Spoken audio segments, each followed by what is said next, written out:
Yeah, good evening. My name is Tandika Mkandawire. I'm a professor of African development here at the LSE. I'd like to welcome you all to the third Steve Biko Memorial Lecture in Europe at the LSE. This is a joint event between the LSE and the Steve Biko Foundation. I would also like to extend a particularly warm welcome to friends and associates of the foundation with us today.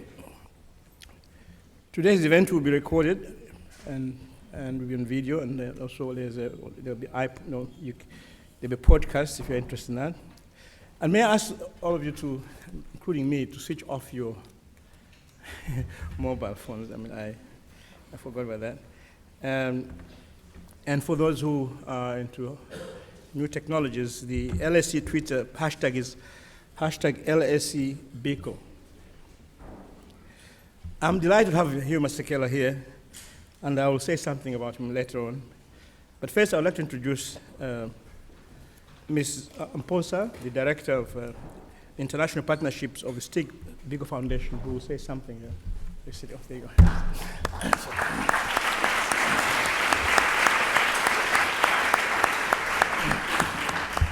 Good evening, ladies and gentlemen. How is everyone tonight?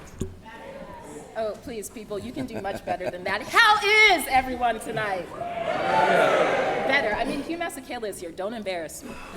As the professor said, my name is Obenowa Amponsa. I'm the director of the Steve Biko Foundation, and I'm really delighted to be here with you again this evening for the third Steve Biko Memorial Lecture, Europe. And it's really lovely to see so many new faces in such a full room, but also to see so many old friends. I'd particularly like to acknowledge our friends from the Steve Biko Housing Association, who we do so much work with year after year, and of course, the Chief Executive Officer and founder of the Steve Biko Foundation, my boss, Mr. Nkosinati Biko. If you could please stand so people could see you.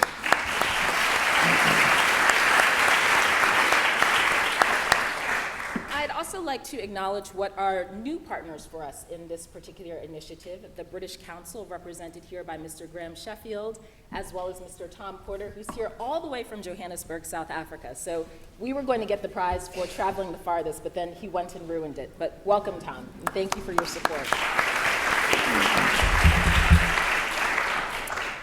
My task this evening is really a simple one, and that's just to give you a little bit of background in terms of why we've asked you to be here yet again for the third time, and really who we are as an institution, the Steve Biko Foundation.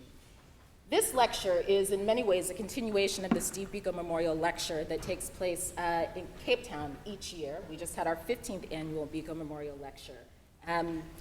And one of the things that we noticed over the years was that year on year, while we would get tons of response from within South Africa, after all, people like Nelson Mandela, Desmond Tutu, and a host of other people such as Ben Okri have delivered that lecture, what we noticed was that really we were getting a lot of response from, of course, the continent, which made a lot of sense, our neighbors, but more so in Europe. And we realized that that was really a result of two things.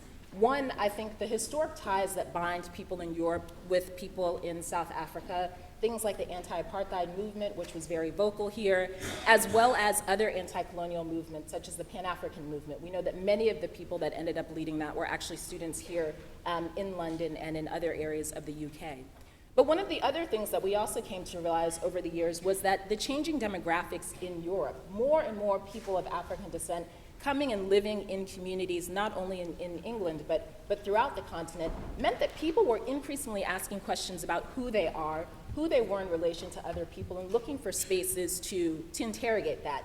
And I think I was actually reminded of that yesterday. I was speaking at the BME National Housing Conference.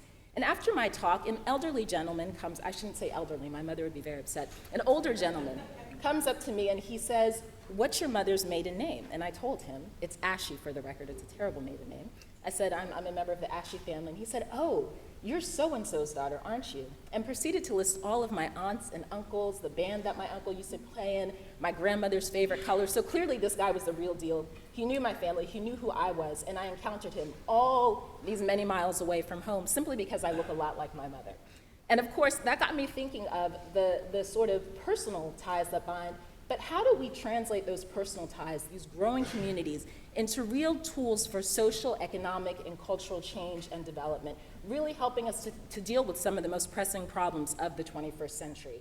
And that's fundamentally what we seek to do at the Steve Biko Foundation, and that's really the purpose for this lecture, creating a space for African thought leaders to critically interrogate who we are and who we want to be in this context in relation to the wider world. Now, in terms of our work at the foundation, we tend to focus on what we call the 3 C's. The first is consciousness, the second capacity, and the third community. Consciousness being a critical understanding of ourselves, our communities, and how we advance the societies people like Steve Biko spoke of when he said things like knowledge of self is paramount to the emancipatory program. Similarly, capacity being the confidence in ourselves, as well as the tangible skills to advance social and economic development. And thirdly, community, the one that I actually think is most important, which is an understanding that our successes and failures are not about us individually, but that we're inherently linked to one another through our common humanity. And in South Africa, this is a term that we would call Ubuntu.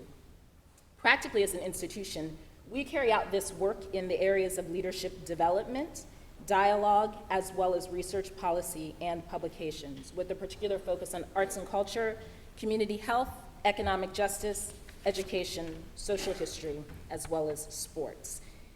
And so I think I'll end there, but really just to say thank you to our father, Hugh Masekela, for being with us this evening. Some of you may or may not know that he's been on tour for the past 6 weeks. He left Canterbury early this morning to be with us and flies off to the Czech Republic tomorrow. But his office said no. He was very committed to coming and sharing his experiences with us here. For those of you who will not be able to get enough tonight, and having had conversations with him this afternoon, I know you'll leave wanting to hear more. He will be in concert on Monday evening back here in London, and so you can take that opportunity to see him exercise his gift. In closing, I would like to say thank you all for being here with us. Thank you to our partners here at the London School of Economics, as well as the British Council, and of course, Mr. Hugh Masekela, for being with us, and in the words of Steve Biko, reminding us that we have set on a quest for a true humanity, and that somewhere on the distant horizon we can see the glittering prize. Let us march forth with courage and determination, drawing strength from our common plight and brotherhood. In time, we shall be in the position to bestow upon South Africa, and I would say the world, the greatest gift possible, a more human face. Thank you.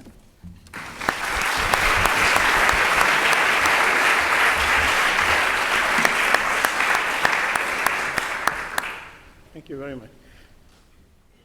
It gives me great pleasure to welcome to LSE the legend, Hugh Masekela.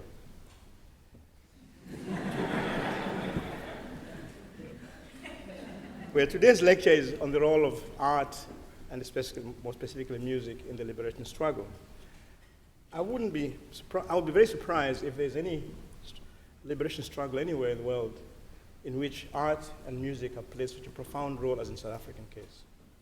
And Hugh has been central to this fusion of art and liberation struggle. And if over the years you've listened carefully to Hugh, you'll have learned about a whole range of experiences of people of South Africa. You will have learned about the past system and the day-to-day humiliation of millions of people. You would probably have learned about endless police raids and children screaming, calling for their mothers to hide away as police come in. You will also have heard of the thousands of people who languished in prison, and you will have heard of the calls for their release. And some of you may remember Hugh's anthem on the release of Mandela. You'll also have heard of calls to arms and the encouragement to the young and brave South Africans who took up to arms, warning Basotho Vervoet, as the armed struggle became more intense. You definitely will have heard about the system of labor in Southern Africa through his very famous and evocative song, Stimela, which sang about the millions of people from the Southern African continent that were dragged into a system of extremely exploitative labor force, and who worked and died in what Hugh says in the deep down in the underbelly of the mines.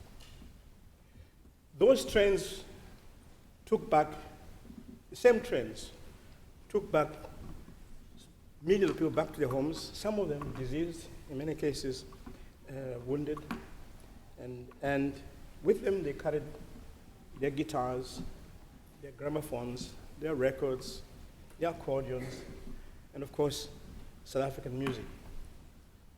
I'm a product of the line of rail. Brought up in a town on this line of rail in Zimbabwe. I'm born in line of rail in Zimbabwe and brought up in the Copper Belt, where, again, along the same line of rail. I have therefore been privileged to have listened to Hugh since I was about 13, 14 years old. He was about a year older than I was, so we kept track of Hugh's music for all these years. Partly because the first urban sounds of the Copper Belt were largely South African music. This was the first large gathering of Africans outside South Africa, largest labor force, and they listened to South African music, and we all listened to South African music. In the 60s, we thought that, and this I think we could sense in the music of South Africa, that, as Luthuli said, freedom was around the corner. As it turned out, this was not to be the case. The apartheid system unleashed unprecedented violence that led to the Sharpeville massacre. And many of South Africa's best artists were forced out in exile. And so was Hugh. And he, of course, spent 30 years outside South Africa. Hugh's music did not confine itself to South Africa. He also sang a lot about Africa. He sang about the corruption in Africa. He had sang about presidents who refused to go.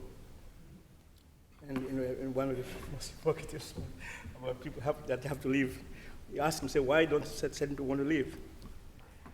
And he also sang about the joys of the South African people, their music, their laughter, their sense of humor, even under the most difficult conditions. I first heard Hugh live at the Village Gate in New York, where he played, most of the songs he played were from the Americanization of Ooga Booga, which was a record which had the cover of Hugh dressed up in a business suit and briefcase and barefoot in the jungle, which was really a take on Tarzan and African culture. The Wall Street Journal. Just getting the Wall Street Journal. And then I first met Hugh in Harare, where he wanted to set up a music studio, but it never worked out.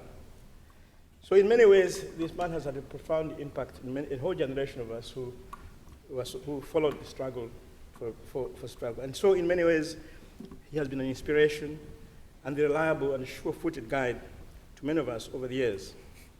And on behalf of the LSC and on my own behalf, welcome Hugh Masekela to LSC. And I will invite you to share with us your reflections on music and the liberation struggle. Thank you.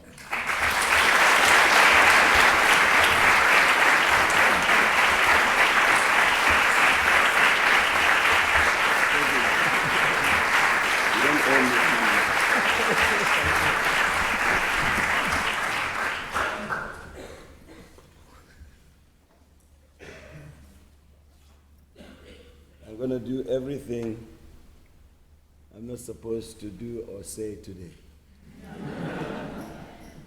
I hope that when we leave here, you'll have some bail money for me.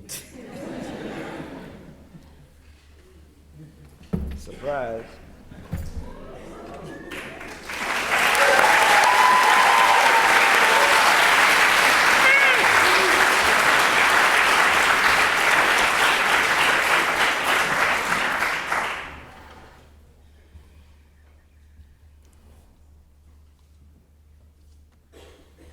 Good evening, everybody. I would just like to clarify a few points that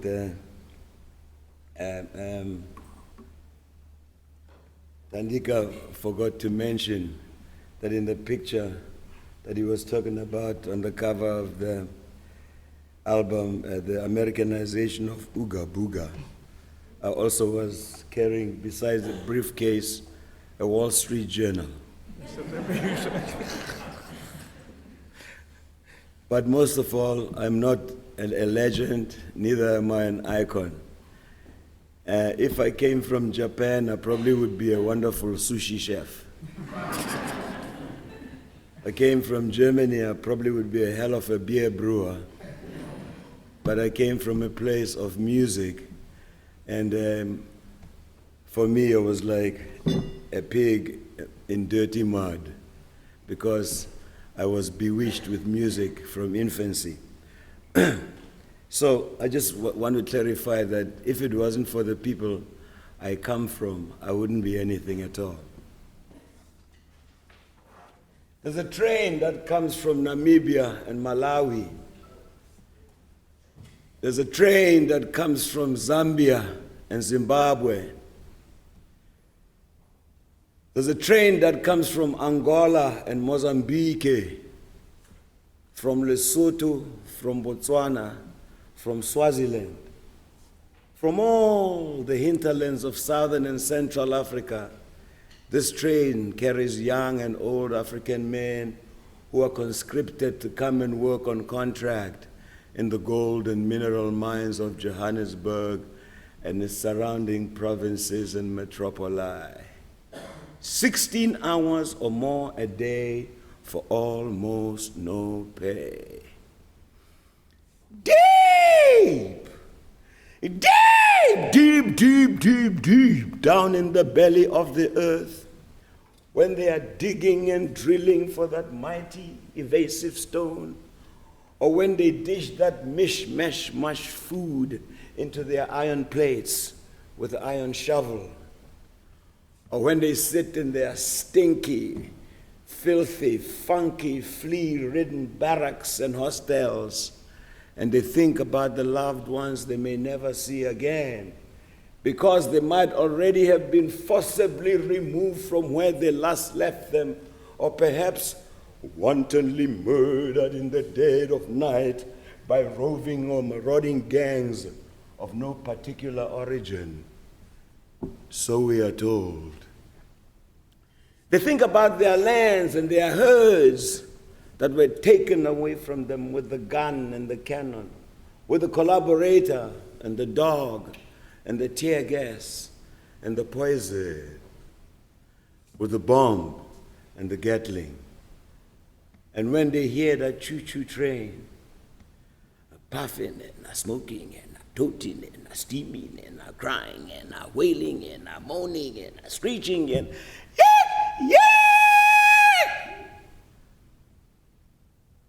they cuss and they curse the coal train that brought them to Johannesburg. Stimela.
malahle siveleta la kupai sangilahla kwakuqa ebabe bathi sizomba malahle zomba malahle stimela sihamba ngamalahle sivelethana kupa yoyoyi phelele sangilahlangwa kuta hamba be bathi sizohamba malahle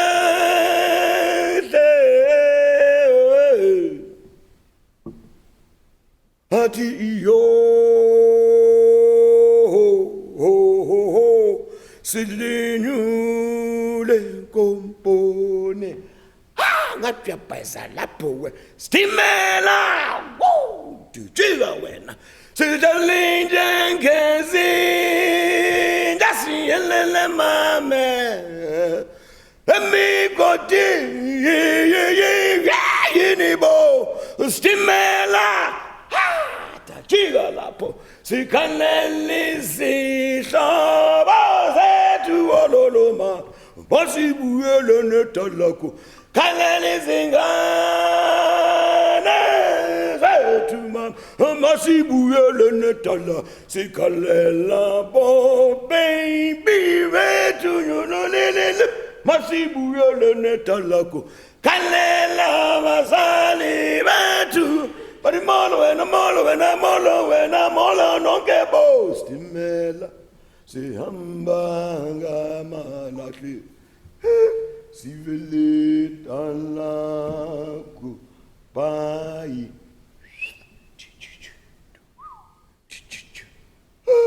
stimela sihamba ngamalahle siveleta lakho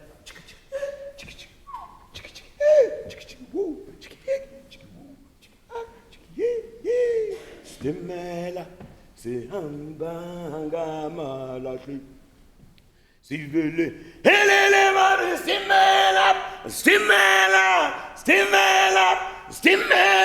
yeah stimela mama sihamba ngamalahle sivele helele mari stimela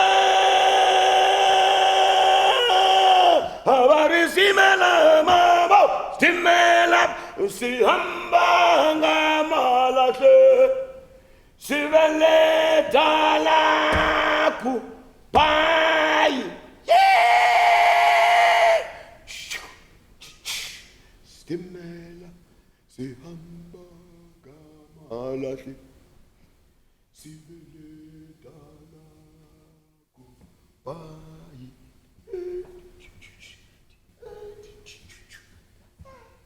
Imela sihamba ngamalahle siveleta lakho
Thank you very much, ladies and gentlemen. It's amazing. It always amazes me on stage that such a sad song can always be received with so much joy and happiness.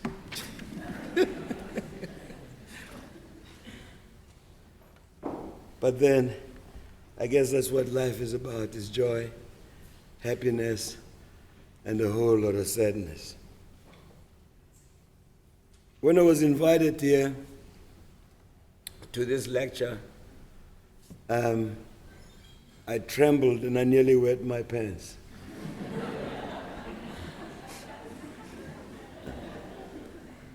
And my personal assistant said to me, Nkosinati,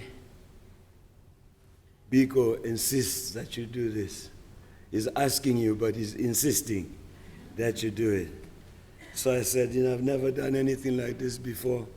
And to follow all these great intellectuals who have spoken here, but because of Bantu, Stephen Biko, I will definitely do it.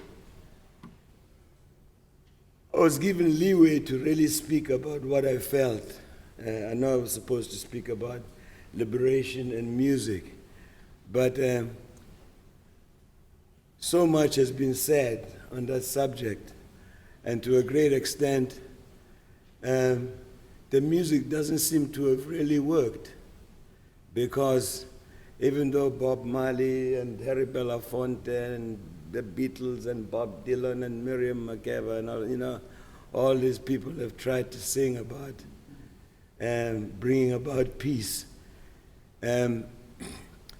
Ever since I was born in 1939, people have been at war, and it hasn't stopped yet. But one day, probably it will. There's a screw somewhere that we're supposed to turn, but it's very difficult to find. So here we go. Ever since the years of the African slave trade, Western and Northern society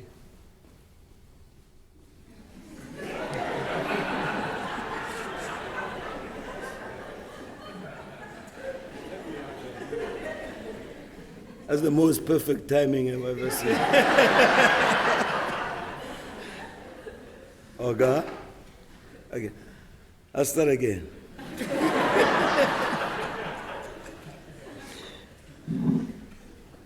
Maybe I should drink water because I always see speech makers drinking water.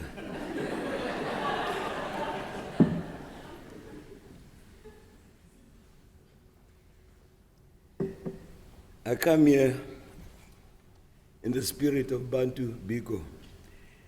Ever since the years of the African slave trade, Western and Northern society have zealously regarded it nonsensical for the indigenous peoples of our continent to contemplate any thoughts about human rights, emancipation, protest, revolution, liberation, reparations, distribution of skills, or any other mindset related to deliverance from bondage. The virus of this form of bigotry has since found its way into the bloodstreams of several other non-European communities, some of which have subsequently come to perceive Africans as the lowliest of species. During the 1940s, when I began to discover the miracles of speech and writing, hearing and understanding, I came to view the philosophy of racial prejudice as being a singularly South African phenomenon. It was against the law, for instance, for Africans to drink alcohol during those years. In the native settlement of Kwakuta, 100 miles east of Johannesburg, my grandmother's house where I was born also operated as a shebeen, a township illegal drinking establishment, which afforded her a relatively comfortable life in comparison to many other ordinary households in the community. She was independence personified. My grandmother, Johanna Mabena Bowers, raised my sister Barbara and I under very strict laws, very strict rules, and rigid discipline. However, she made certain that we were always impeccably well-dressed and finely groomed. She always insisted on excellence, on us growing up to aim at being extraordinary even as infants. In this rural small coal mining town of Wheatbank, Joanna would take us to the Saturday summer morning markets where Indian traders and Afrikaner Dutch farmers sold fruits and vegetables, live free-range chickens, household goods, spices, fabric, and other kinds of livestock. As we paced up and down the narrow, crowded sidewalk behind Grandma, poor, raggedy Afrikaner children, red-faced, with cracked bare feet, would insolently taunt us from the small flatbed lorries of their absent parents, jumping around like chimpanzees, calling us baboons. My sister and I were hardly 6 years old at the time. Johanna would whisper to us, "Don't pay them any mind, those badly raised and rotten ragamuffins. You're far better than them. They don't even deserve for you to look them in their eyes, those eyes that are so bloodshot. Just walk proudly next to me with your heads held up high, and don't you dare drop those chickens you are carrying. Walk faster, come on." Her words remained forever emblazoned on the walls of my every thought. They would become my life's mantra. Ever since then, I have never once dropped a chicken.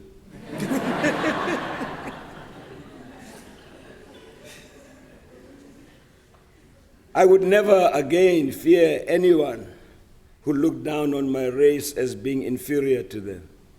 When I turned 6, I went to live with my social worker mother and health inspector father, who were both former school teachers and voracious readers. Tireless community workers, they inspired us to read and regularly tested our understanding of the contents, explaining to us the complexities of whatever we found difficult to understand, and encouraging us to compose essays, reviewing all that we had digested. Read, read, read. That's all we heard.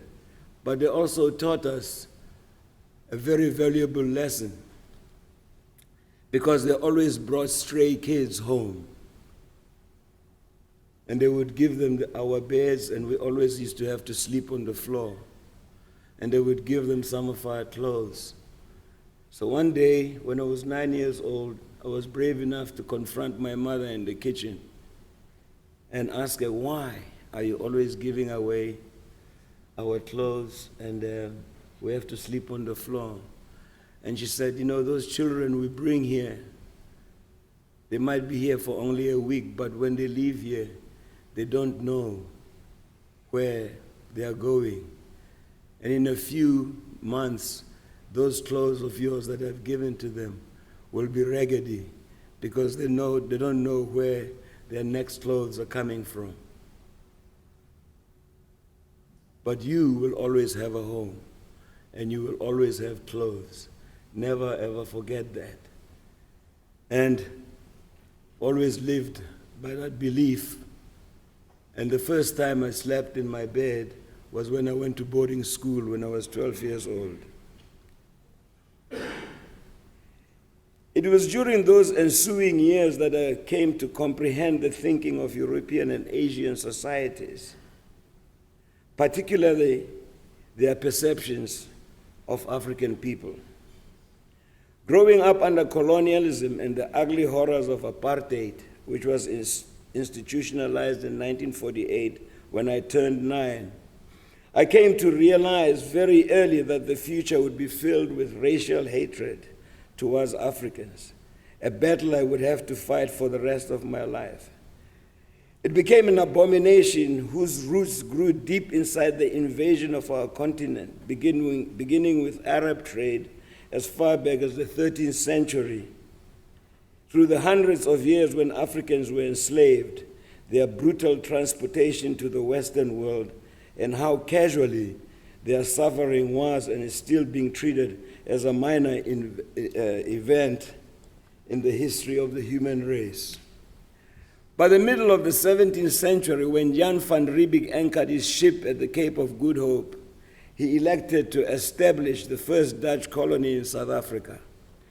The Khoisan native people of the region initiated war against this European invasion with such determination that the government of the Netherlands established Robben Island off the coast as a prison for political mutineers. Later, the great Xhosa kings of the Eastern Cape, Hintsa, Ncika, Makana. These are very strange names to many of us today. When I ask people sometimes in the Eastern Cape, do you know Hintsa or Ncika or Makana? They look at me and they say, what instrument did he play? These people were likewise incarcerated on the island for leading their people against subsequent English colonial administrations. The following 2 centuries saw battles against the Dutch and British settlers escalate as the new settlers came down from Europe by the thousands to this newly discovered paradise called South Africa. With the British armies now driving the Afrikaner Dutch immigrants northwards into the spears of the Zulu militias, massacres of thousands were suffered by all sides. Ushaka Kasenzaka Khona, the founder of the Zulu nation, never got to lead his armies against the colonial battalions, but his successors, his brother Dingane, the kings Cetshwayo, Dingiswayo, Bambata, and other generals of the Botswana, Mandebele, the Matsonga, the Bapedi, the Bavenda, Baswati, Basuto, and Griquas led bloody crusades against the foreign military forces. When the colonies finally contained the combined efforts of all Southern African resistance at the end of the 19th century, European rule eventually prevailed. The indigenous ethnic groups were defeated by the powers of the cannons, the Gatlings, the bombs, and the collaborators. The might of the gun could not be matched by the spears and the shields of the Africans. And then with the discovery of priceless mineral wealth, a European war between the Dutch and the English over the new treasures ranged from 1895 until 1910 in our country, when the whites came to form finally the Union of South Africa as a result of pressure from the British Crown, on whose throne sat Queen Victoria. The vanquished were put to work as servants in this Anglo-Boer war, at the end of which most of their land and possessions were seized. They were forced into cheap labor on the white farms, mines, and industries of the developing European towns and rural outposts. This period then gave birth to recently organized political parties, protests, and resistance fostered by the newly formed African National Congress, which was founded in 1912 by John Dube, Pixley Kaseme, Sol Plaatje, and their outraged colleagues.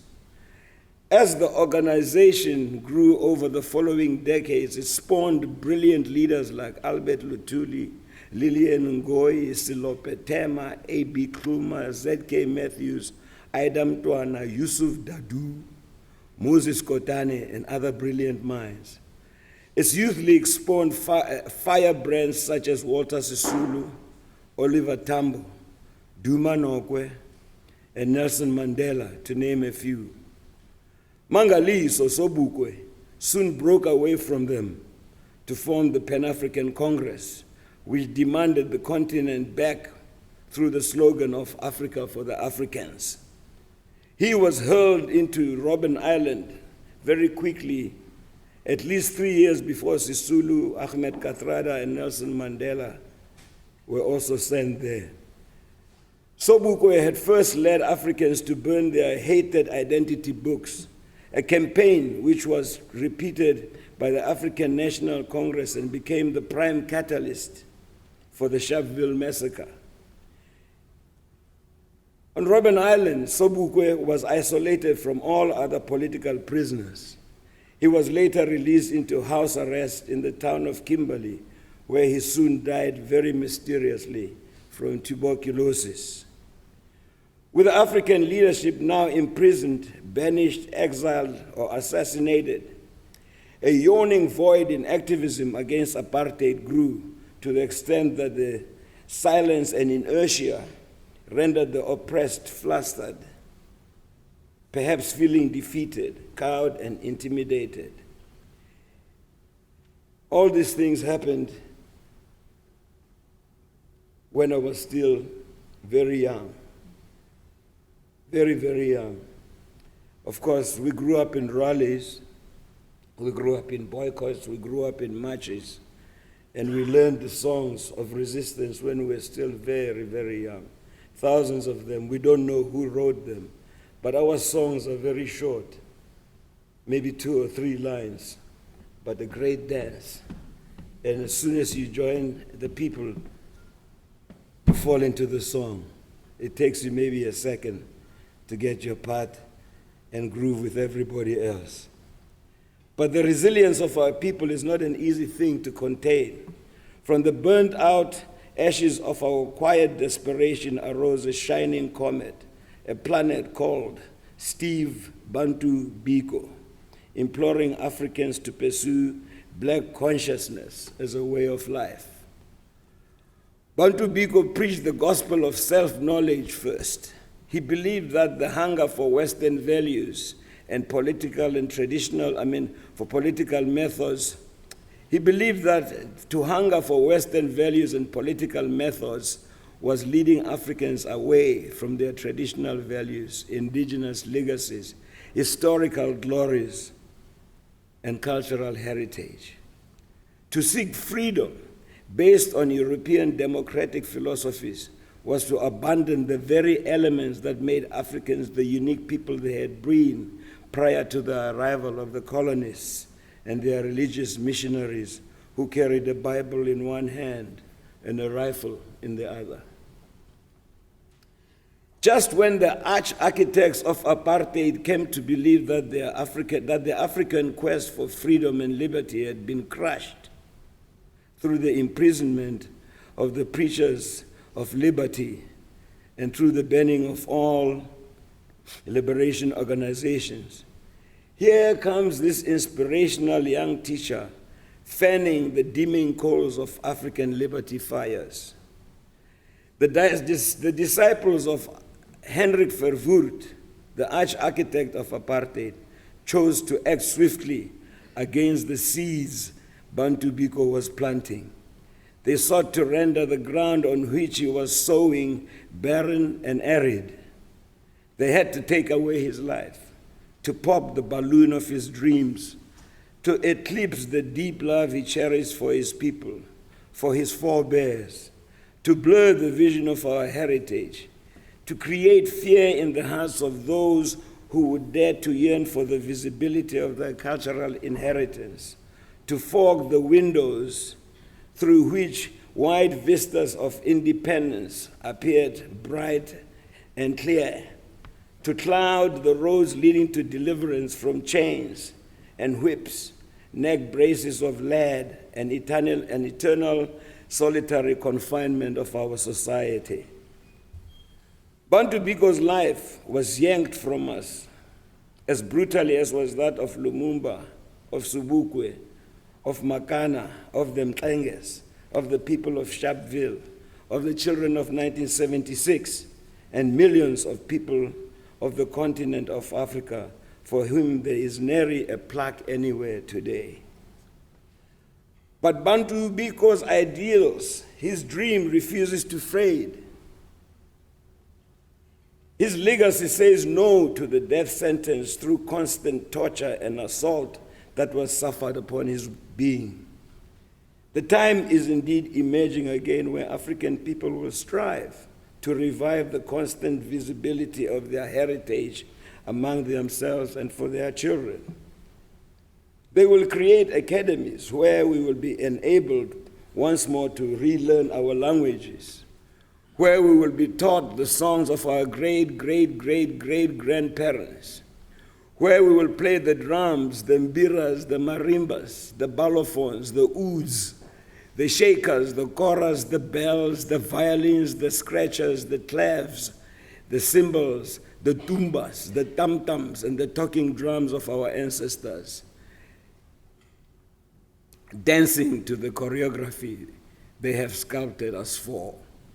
We will build academies where our remaining aged will come to recite for us their oral proficiencies, withdrawn from the banks of their very lasting recalls of where our roots are still blooming and buried. We will build establishments where today's old and new generations will go and learn of the Songhai Empire, the Mali Empire, the Ghana Empire, Mapungubwe, Monomotapa, Mozambique, Khoisan, Ituri, Dogon, Ashanti, Maasai, Peul, Igbo, Maninka, Nama, the Nile, the Zambezi, the Kalahari, the Congo, the history of Africa according to Africa. We will build monuments for those who were massacred during the Atlantic crossings of slavery, those who were murdered for refusing to go west by force, or those who jumped overboard rather than land in New Orleans, South Carolina, Mississippi, Caribbean, Brazilian, South American, and European slave markets.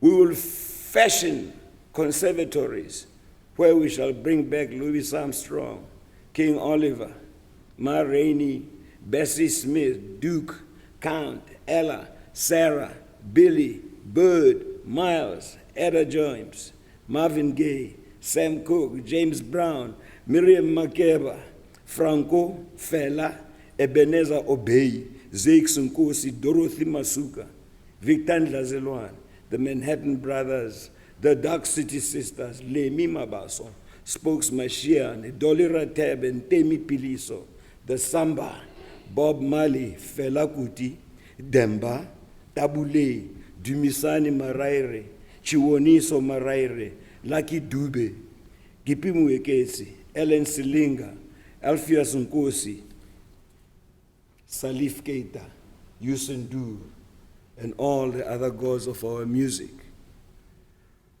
We will construct institutions where we will learn again our praise poetry, where we will reclaim our names, where the teaching of our ancient designs, couture, cuisine, artisanship, sculpture, furniture, household goods, arts and crafts, architecture, horticulture, agronomy, and agriculture will be as accessible as iPads, computers, cell phones, apps, iPods, television, radio, and glossy magazines, where our presence on the aforementioned screens will be more frequent than the daily news, the wigs, the extensions, the skin lighteners, and the ebonization and brainwashing of our psyches. We will be as visible as Victoria Falls, the Sahara, the Namibian dunes, the Serengeti Plains, the Big Five, and Kruger National Park. We will construct museums where our art treasures will be on view, where our stolen artifacts adorning European, Western, and Asian museums will tour the exhibition halls of our academies of heritage restoration. And we will send them back and borrow them now and again, because it's not worth going to war for. And why the hell they want to keep them, we'll never know. But it's okay. They can keep them if they'll borrow them to us from time to time. The world will cease to fear the return of a universal Africa, spanning the whole wide world, and ushering an era where ushering in an era where our future generations will not say, when they are asked, "It is rumored that we used to be Africans long ago." We will not abandon the pursuit of learning about other cultures, albeit without mimicking or imitating them, but we will have our own heritage as a mirror against them, totally consuming us to the point that we perceive our own as savage, heathen, pagan, backward, barbaric, or primitive. Yes, we will zip up our boots and go back to our roots. We will be our original selves again, where we will return to our own frontiers, which were in place long before the European invasions and colonizations. It is then that we will cease to be manipulated into going to war over frontiers and countries that were decided through courtesy of the Kaiser of Germany in 1886. We shall let the world finally realize that who we are is not only harmless, but beautiful, educational, and very highly civilizing. That our society possesses the most diverse cross-section of cultural content in the world, and that the time for its restoration is now, and that its time has come. That is not to be feared. It is not a threat, but a major asset to the possibility of humanity being re-civilized back into an environment of peace and harmony. We shall achieve these dreams which Bantu Biko was crucified for. And when we do, Bantu Biko will be smiling where he is, singing, dancing, and living in us, with us, for Africa. Our consciousness of self will have been reinstated, and we will have discovered that we are one and do not need the trappings of what the dominating cultures wish us to be for their own benefits only. That day is nigh. It shows very clearly Bantu Biko will never die. His soul will not rest. It will rise and rise up there alongside the greatest children of our continent's former glories. Long live the heritage and legacy of Bantu Biko. Steve Biko would want us to do this, and this we will do. Viva Bantu Biko and the invincible spirit of African excellence. Viva.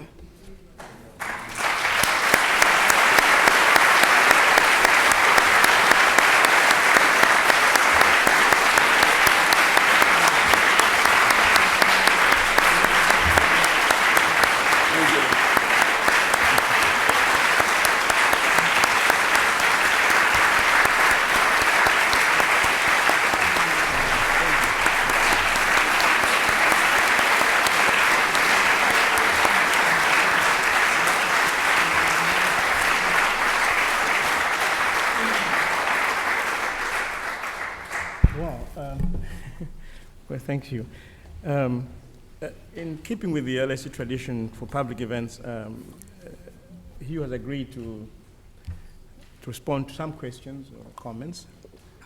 There are stewards over there with microphones, and so if you have any questions, you... I forgot to say, I hope you have some bail money for me. Absolutely, no problem. And please keep your questions short and focused as possible. We don't have much time, so we have about 20 minutes of question time.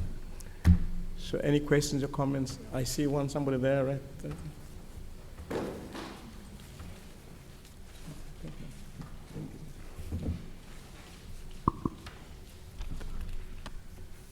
One country that supported the apartheid and armed it was Israel. And the indigenous there now are facing increasing apartheid, which is intensifying every day with colonization. Now the Palestinians called for a boycott, and artists in the UK, for example, are slowly, but too slowly, starting to support this boycott. And I'd like to hear from you a message that art is part of the campaign, it's part of the struggle, and that they should not stay aside and just look on when such a horrendous war crime committed against the indigenous people. Thank you. Take two more comments. That was not a question, right? Well, it's a comment. Yeah, it's a comment. It's a comment, okay.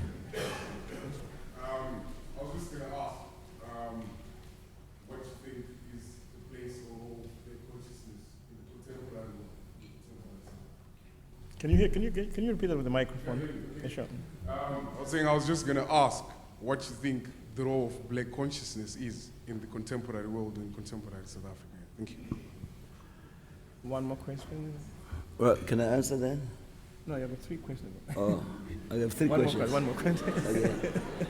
Oh, you remember So, that? I wouldn't remember. Right. Yeah, sure.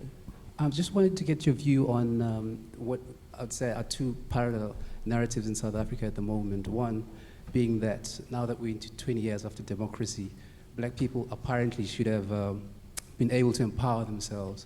And another is, that white people have no responsibility in uplifting people who had 20 years to get their act together.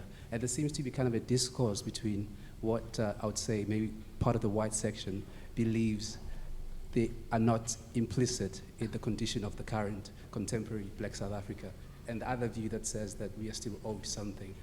What's your view on that contestation?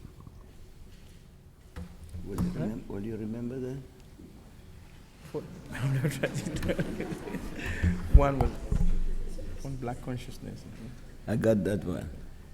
And one was, The last one I didn't, and the first one sounded like a proclamation. yes. It was a statement, yes.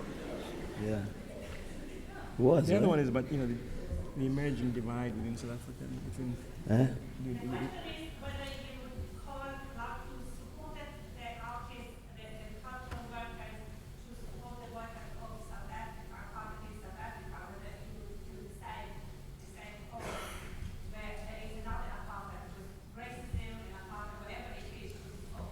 And if they support workers, you should support it wherever it is. Do you understand what you mean?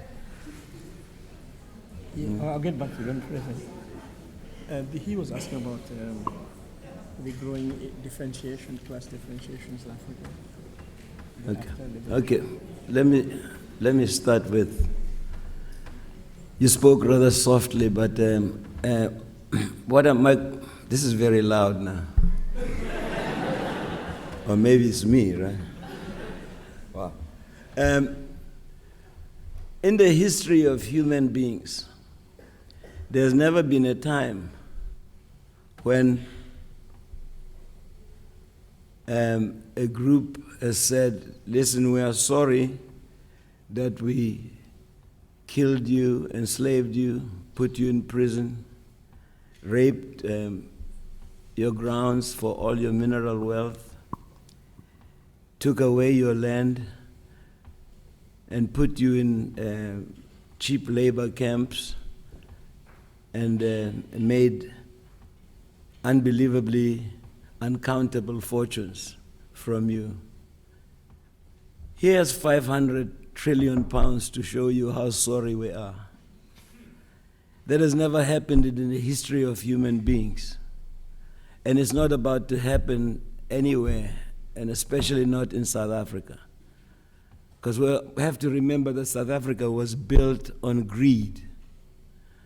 And that even though South Africa was a pariah state and couldn't do business in other parts of the world and had surrogates, like France, who brought them the oils and the weapons, and other countries, including this one.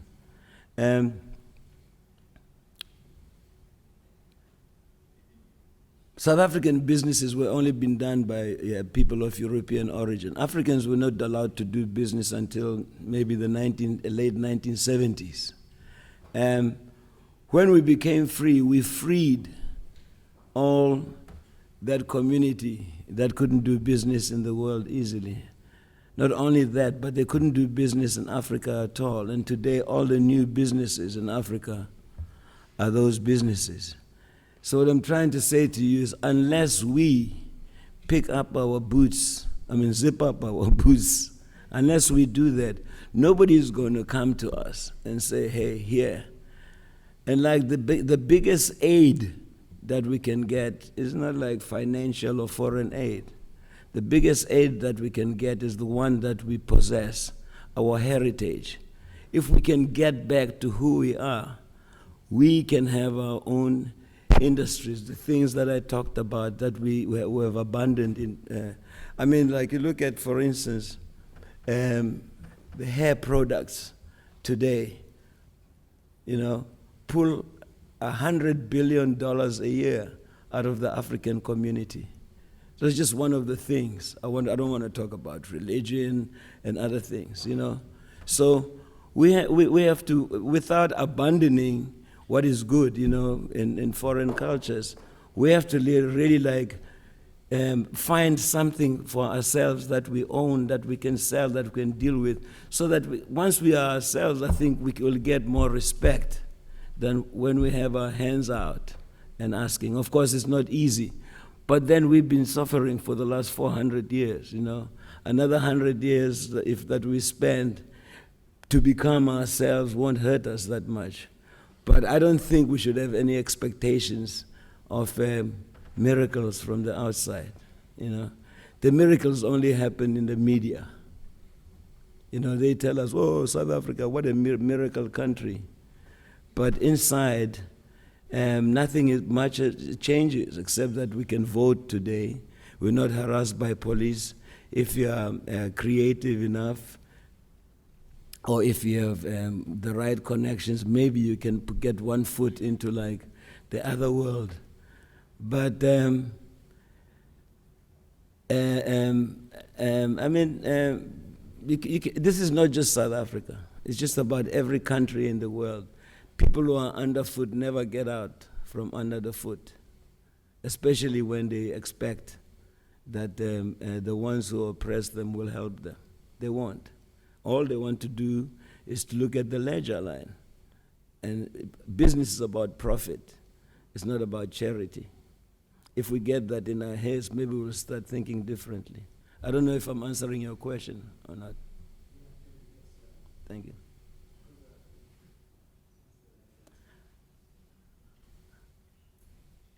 Give him the mic. Can you speak louder this time so we can hear you? Please. No, the thing is, very recently, friends of mine were talking about this. Like this. Oh, there we go. Because I'm South African, and of course, I interact with white South Africans. But we're having this discussion just this past weekend.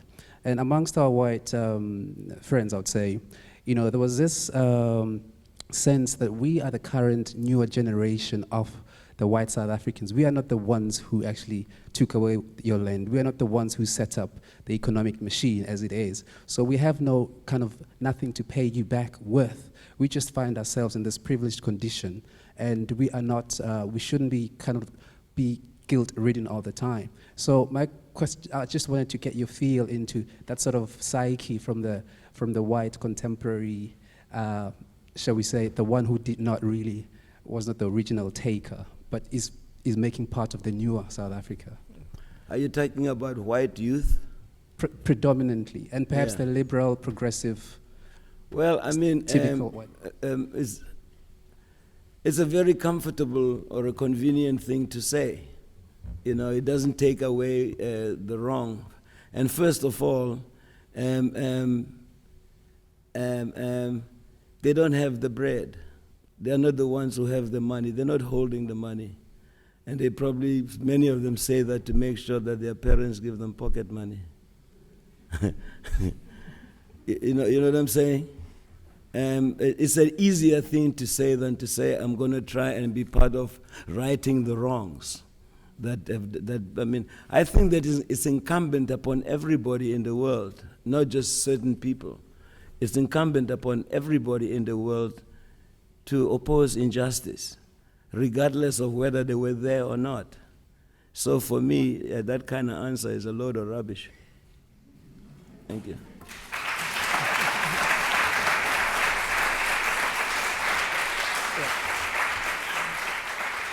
Can we take another round of 3 questions?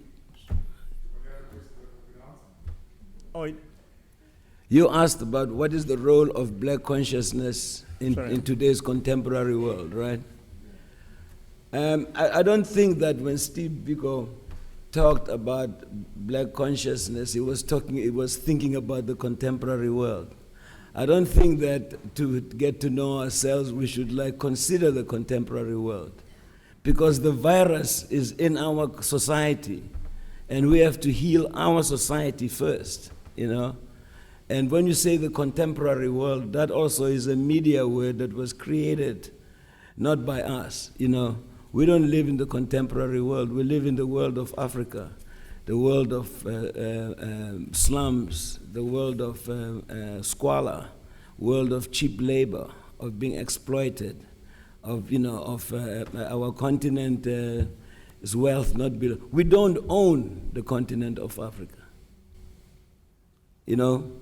And we have international business surrogates running certain countries. We fight over borders that we didn't, that we had nothing to do with. That is what Steve Biko was talking about. Said, stop thinking as part of the contemporary world, because you are not. And that doesn't make us racists, because if you're a victim, you can't be a racist. You're a patient, you have to recover first, you know. And Africa doesn't only need psychiatric recovery, you know. We also badly need economic recovery, and we have to figure it out for ourselves. But we're not going to find out what it is or what it is about until we discover ourselves. When we discover ourselves and we find out that Africans are not just only in Africa, but that we're probably more than the Chinese internationally. I think that is one of the things that's most feared about Africans, is that if they got together, they'd be, I mean, it would just, it's, you know, I mean, people on Wall Street and Fleet Street, I think, have nightmares when they think about that thought. It's a very scary thought in the contemporary world.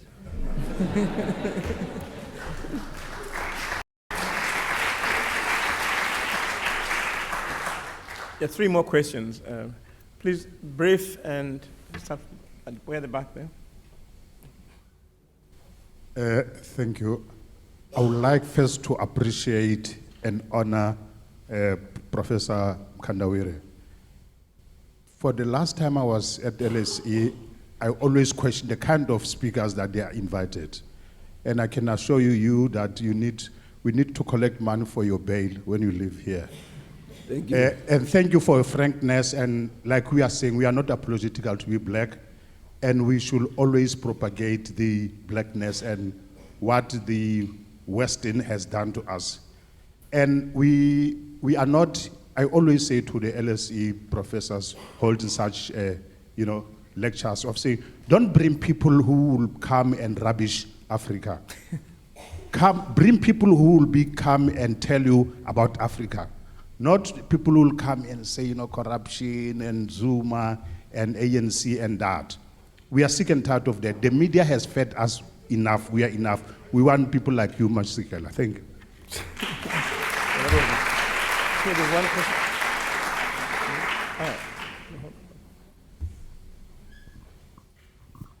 Hi. First, thanks for that. It was amazing to hear you speak and your poem and music. And I wanted to ask about music, really, music and activism. You've dedicated your life to playing amazing music and dedicating it to the cause of human liberation. And I think that in the era of apartheid and the era of colonization, the kind of the enemy was clear and the struggle was clear, and it was like break down apartheid, break down all the civil rights marches and movements, and there was a real kind of sense of unity among artists like yourself, Miriam Makeba, Bob Marley, James Brown. Everyone was sort of talking about the same kinds of things, of black liberation, of human liberation, and there were very obvious things to fight against.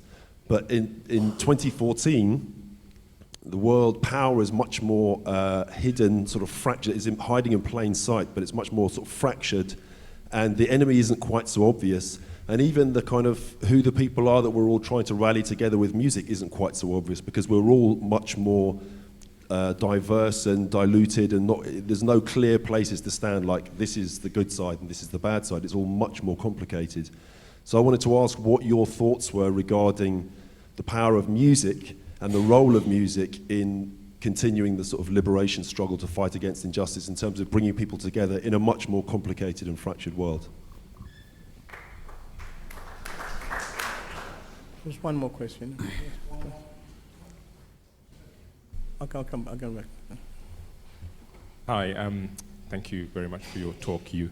Having just come back from South Africa, I'm disappointed to say that I've returned from a country that I think was a lot more fractious than I expected it to be, and disappointingly so, where wounds were expected to be healed, I saw more septic wounds fomenting. So my question to you is, do you really believe that there's a hope for the great recovery and union of South Africa?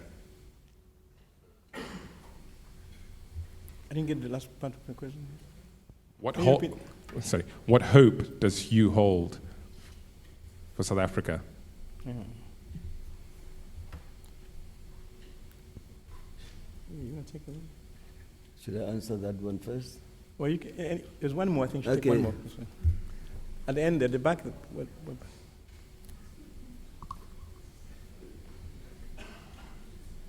You for your lecture. Put it to your mouth, dear. Think like a rock star. Thank you for your words and your music. You said that Steve Miller always brings joy and laughter, but I was crying all the time while you were performing it. So, and I'm not particularly an emotional person, so it's just to say that it always brings tears. I also wanted to say that I studied here at LSE. I did my master's here on the economic history of Southern Africa, and that Steve Miller always brings all that history of Southern Africa. Sorry, I'm very nervous, but anyway. My question is, you say that we are not on the contemporary world in response to a question prior to mine.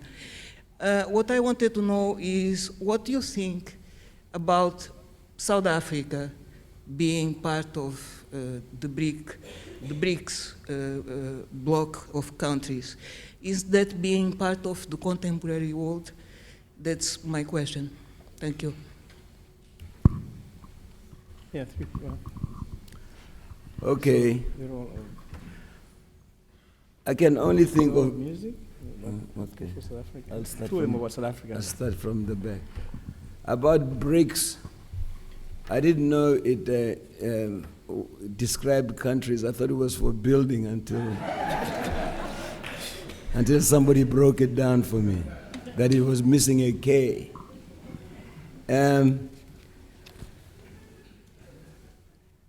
I find it difficult to think about Africa from only a South African perspective, you know.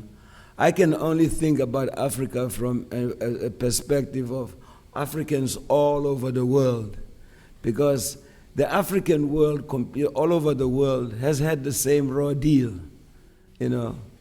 And I'm more concerned, like Steve Biko was, with Africans realizing that they're Africans and that they're one, and that if they got together and became conscious of who they are, they might break out of this yoke, you know, that began in slavery. I don't think about South Africa in economic terms the way the world talks about economic, because when we talk about South Africa or Africa and we talk about economy, whose economy are we talking about if we don't own the continent, if we don't own the wealth of the continent? Surely when they talk about the economy of like the stock exchanges and all that, it's not our economy. I mean, like the majority of people, of African peoples all over the world, anywhere that you go, live in poverty and in squalor, and they can't seem to get out of it. Now, The saddest part is the Africans who were taken overseas and have been convinced that they have nothing to do with Africa. Our fight is much, it's more about like heritage restoration and cultural revival in our heads, because once we can get our old traditional values, once we can hook up with that, maybe we can start talking about being members of the world economy. But right now we are the servants of the world. You know, some of us are educated, some of us have gone to LSE, but the villages we come from are in poverty, you know. And that's a fact that we have to face. We grew up when we're told that education will make you better, but you can't be better alone, you know. If you go out there and you...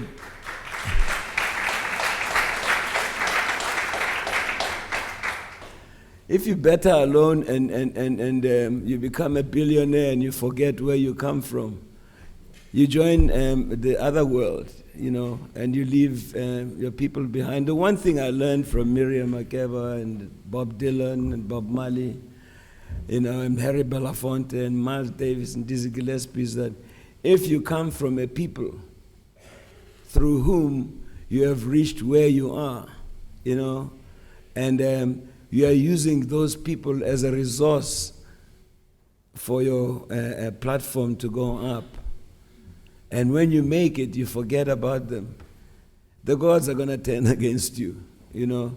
There is no way that you can be successful through the people you come from and not talk about them.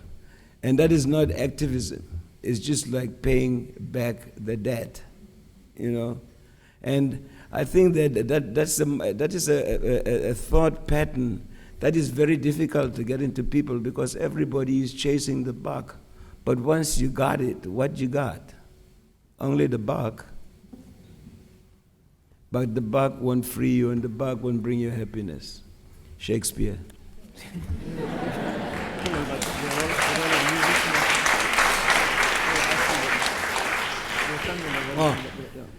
The role of music. You know, to a very great extent, music became popular because it was attached to causes. You know, like South African music became popular to a great extent because of apartheid, because of Miriam Makeba, first of all, you know. And when she came overseas, people were saying, wow. You know, I remember Belafonte telling me, he said, you know, when she came, she was singing all these beautiful songs, and they sounded like songs about flowers and love and the rainbow. And then when she told me what the songs are about, I started crying. I didn't realize it was such sad subjects. But what held, for instance, and helped the struggle against apartheid was the fact that the whole world was unified and cemented by their objection to apartheid. And once apartheid was gone, because apartheid is gone, you know, apartheid is gone. Our problem is economy right now. But apartheid held us together, and when the fight is over, everybody tries to go back to like make their lives, you know, and the ones who were solidarity groups go back, they go, you're free now, bye, you know. And that's it. And so like, that kind of song, that kind of support goes away. People expect you to make it on your own after that. And the new administrations that take over are the ones that have the new power. And if they don't come through, it's difficult to sing the same song again, you know. And many societies are tired because they have sung the songs of freedom and they elected new governments. And they find that they are still in the same position, you know. I mean, you look at what happened in the Middle East. It was so glamorous when everybody was fighting for freedom. It was just a beautiful thing to behold on television. And then we've seen it crumble. Because the one thing also that's become a setback about liberation movements is that now they've become a business, you know. The arms dealers of the world probably cause a revolutionary movement so that they can sell arms. You know, I mean, even South Africa, we're a free country, and we object to injustice, but we're also an arms-dealing country. You know, so I mean, the contradictions are just right. And like, I think that the musicians are tired of singing about these things because they sing and they sing, and I mean, Harry Belafonte, you know, helped me to come to school in the States with Miriam Makeba. And sometimes he looks at me and says, you know, Hugh, we worked so hard. Martin Luther King, Malcolm X, all these people, Medgar Evers, they died, we marched, we dug bullets, and we made it possible for today's generations to live the life that they live, you know, and the freedoms they have. But they don't say nothing. They say they were not there. You know, they say they were not there. But the one thing that I know personally is that if you are not vigilant about the freedom that you have won, it's not going to last. They're going to take it away from you. Just two questions, one there and then one there now. No, I'm sorry. I've been unfair to this group. So one there and then somebody else. Didn't you ask a question? He Oh, did. there was Yeah, a lady behind you. Yeah, but just be fair. Next one will be that side. But let me start for one question aside. Good evening. What are the two most important lessons you have learned that you would like to impart with us this evening? What, you want to ask them? There's one more question outside. Yeah, yes, please.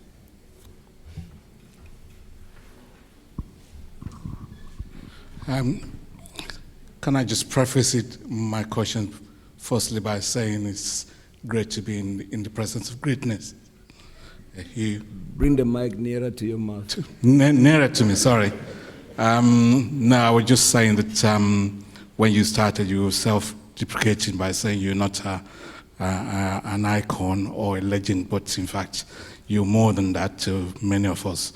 It's actually great to be, it's actually good to be in your presence, even though I've been to so many concerts.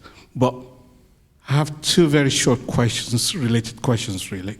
One touches on the question before the very last one, which is arts and activism, and the fact that too many contemporary artists, be they musicians or sculptors or painters from our continent, from Africa, tend to compromise perhaps a little more than usual now. And I'm thinking perhaps this is really down to the influx of the American culture. I wonder how, if you care to comment on this. When Mariam first started, for example, she would not sing in English, if I remember rightly. Who? Mariam Makeba. She would mostly speak in the native language. No, she sang in English, but she didn't sing about diamonds and. Right. And, so the American culture now has invaded most of our arts in a broader sense in Africa. I wonder what your observation is on that. And finally, very brief, we're running. Yeah, very briefly. In the newspaper last week, it was reported that the Mandela family are effectively imploding. Winnie has gone to the High Court asking for the will to be blocked because she was effectively excluded from it. I'm just wondering whether what your observation is on the Mandela legacy and how that is actually influencing. Okay. Okay, I'll start with you, sir. The first thing is that that is very important is that I don't like to go into other people's private business. I don't put my business in the streets. And what the Mandela family is doing is not my business. I can't comment on things that I don't know shit about. And I don't, I'm here with you in London, I'm mostly in. I mean, if somebody came and asked me about your finances, even though I don't know you, I would say, shit, no, I'm not going to answer that.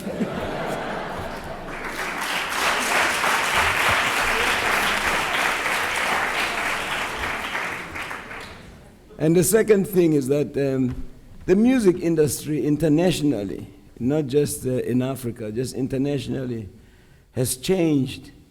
First of all, in the 80s, after Michael Jackson sold 60 million records, he hadn't planned to. But when he sold 60 million records, the original owners of the music industry internationally were bought out by groups of rich lawyers and accountants. And it became about how many units you can sell. And then with the introduction of the new technology, not only did it kill the music industry, the recording industry as we know it, but it's about units, selling units. And you can do it in your bathroom with a little machine. Some people make records on their phones, you know, and you don't have to be talented. You can just sample your voice and make it sound good. And otherwise we wouldn't have gotten head like Gangnam Style.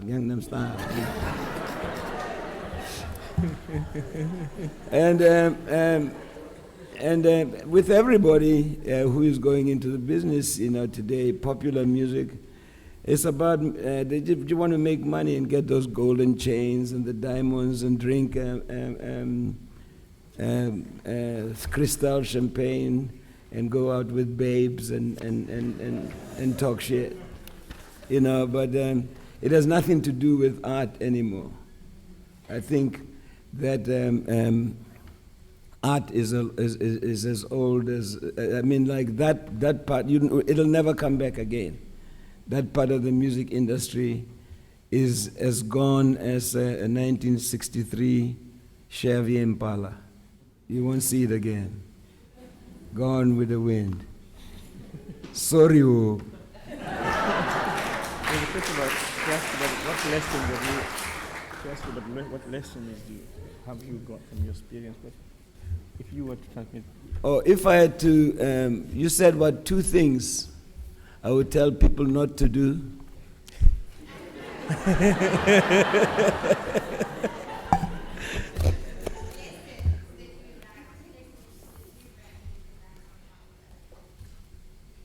Well, I think the first thing I would advice I would give to anybody, especially, you know, my children or grandchildren or nephews or nieces, is don't go into politics. Don't go into politics because it's dangerous. You know, it's just dangerous, and you're not going to be there for a long time.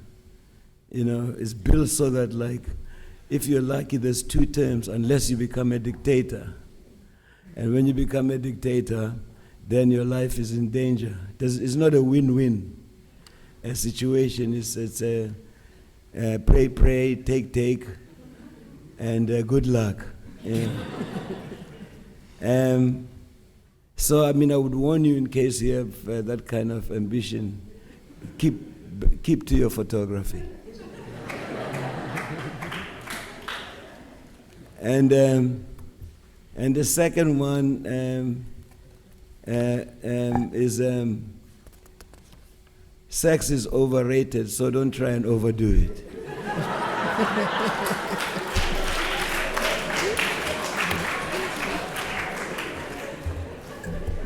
Well, look, all good things must come to an end, and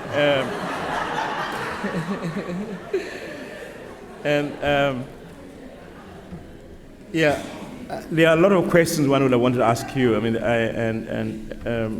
and time is against us. There's some very strict rules here about time and fire, and I don't know, and so we have to end now. But before I do that, there are 2 things that we have to.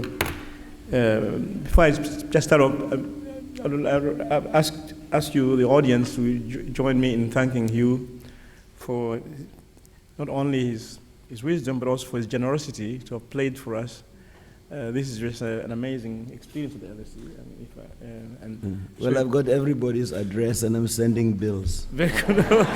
So I really enjoyed the discussion.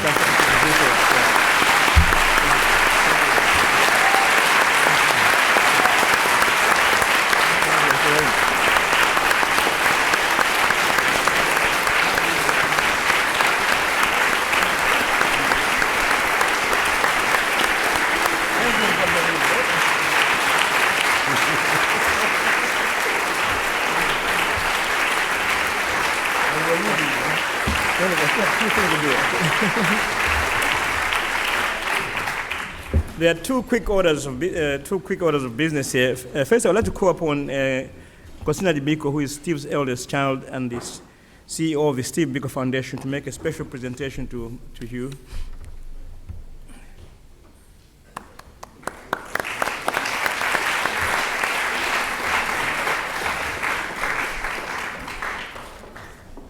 I was given the simple task of giving Brother Hugh a small token of appreciation. But I'm an African, and they say you don't ever ask an African to say a few words because there is no such. I haven't even been asked to say a few words, but I will say a few. Two things, and this is really stories about Brother Hugh. My favorite stories, I was reminding him about these. He said earlier he would either be brewing beer or dealing in sushi. I think that he would have made it as a comedian. The first is about life in exile. And it's a funny story at the surface until you get to the texture of it. He says on one occasion that as an activist in exile, he knew he was getting into trouble when one day he woke up in the middle of a dream. And he was bothered by this dream because for the first time, and this had been a couple of years of Hugh being in exile in the US, he found that he was starting to dream in English. And so he says he would then go to Central Park and start practicing his Zulu and speaking with the pigeons there, just to keep it real. The second one is, I don't know if you are familiar with a system called lay-by over here, but it's very big in many parts of the continent, where when you are procuring something, you would go and put an installment and then another. He had a friend who was a very well-dressed fellow and who would undermine him occasionally for the stuff he was wearing. So he made up his mind he was going to go and buy this pair of shoes, a special pair of shoes. And he would go and put 20 shillings and another and yet another. And he saved enough on this one occasion and got to the store to discover that there was only a small portion left. So he put that down payment and retrieved his shoes, and he says, Melaiti, which means my young brother, I took the change and I went to throw a party for releasing my shoes. We remember in South Africa and honor Brother Hugh for being one of the primary examples of how to take our gifts and put it behind a cause. And he was an ambassador of our cause in many parts of the world, and this is why this hall is filled today, to embrace him and to hear his thought. I'd like to thank him on behalf of the Steve Biko Foundation and LSE, as well as our partners, the British Council. I'd like to thank him really on behalf of all of you for being here, given that I was given that task. I know he will be performing again on Monday. He's been on the road for about 3 months. I said to him, I'll go home and rescue his citizenship. He's at the risk of losing it for being away from home for so long. Thank you, Brother Hugh, for your thoughts tonight. Thank you very much.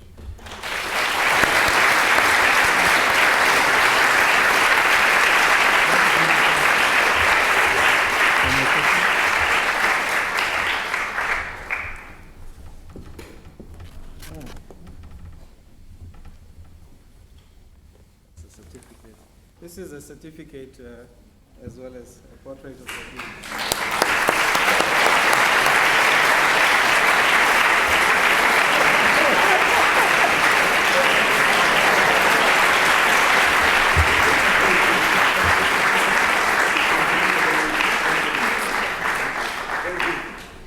Thank you. One more item on that. I'd like to call upon Mr. Graham Sheffield of the British Council, who the British Council has been one of the supporters of this event tonight, and you may want to say something about it.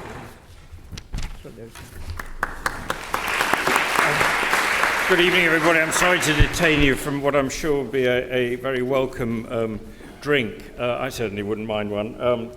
Thank you, Hugh, for such an amazing performance, actually. I think I can describe it as. I think you've told a most powerful story, not only of yourself, but also of your country. So I think, having thought of you primarily as a musician, I think you make a pretty mean historian as well. And you've told the story not only through words, which were musical and poetic in themselves, but also through music, sound, and performance. And not many historians can do that. So I think you've done a pretty amazing job. And I'd just like to say, you know, you started off by saying you've failed because people are still fighting. I don't think you've failed. We just haven't got to the end of the song. And you need to write a few new verses for that song. So I'm delighted we've been able to support this event with the Department of Arts and Culture in South Africa. Thank you to the Steve Biko Foundation and also to the LSE. The Steve Biko Foundation's objectives, supporting development, identity and culture and society, are very much shared by us at the British Council. And as an organisation, we recognise and seek to support those links between arts and activism and their power to strengthen self-expression and democratic values. In March this year, we launched a 2-year season to celebrate 20 years of democracy in South Africa with the Department of Arts and Culture.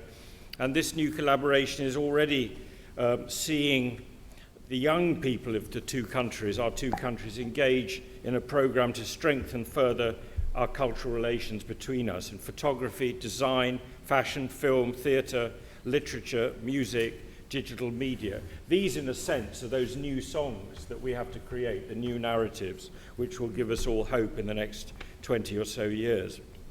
We're really aiming to promote contact between peoples with programs that will have young people, particularly between 18 and 35, as it were, the next generation of power, in connecting new generations of creative professionals, fostering skills in the creative industries, sharing expertise, and encouraging innovation in developing the creative careers of young people. This is our joint mission.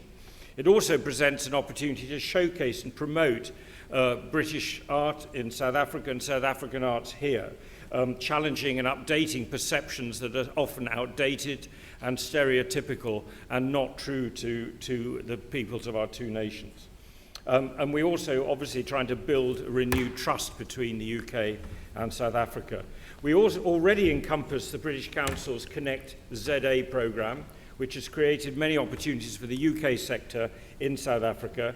And this summer, there was a big South African season in the UK run by the Department of Arts and Culture in South Africa, mostly in Edinburgh and Glasgow, and I was privileged to see quite a lot of that.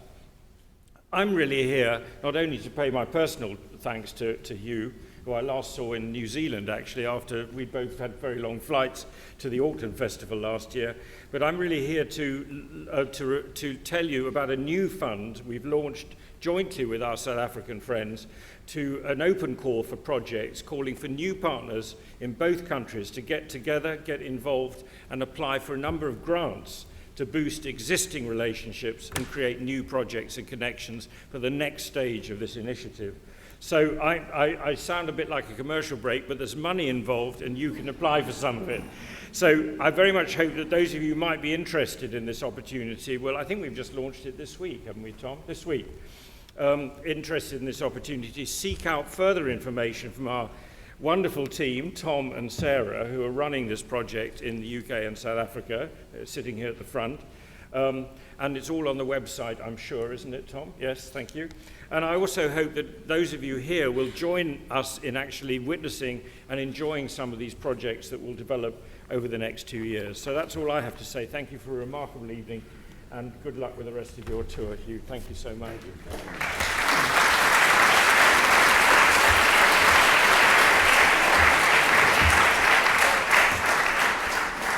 I just want to say something, a very personal problem I have with Hugh. That, in 1983, when I lived in Harare, he came there to set up, he wanted to set up a studio in Harare, and things didn't work out, and he was looking for accommodation. So I was living in Harare, so I arranged with the landlord that he takes over my apartment, the house I was in, and he gave me some money, 600 Zim dollars then, to pay in advance.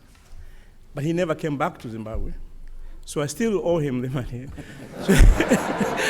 So I discussed with him. I sort of sat down and calculated how it would be in dollars and all that. And he says he wants to be paid only in Zim dollars. I don't know how to refund him that. But anyway, just to end this wonderful evening, once again, I'd like to express my personal gratitude, and I think the gratitude of the school that you came here. And that you've been so generous with us for your time and shared so much of what was behind your music ultimately, the sense of Africa, the sense of the destiny of the continent. And so on that note, I would like to declare this event closed and hope to see you again here at the LSE.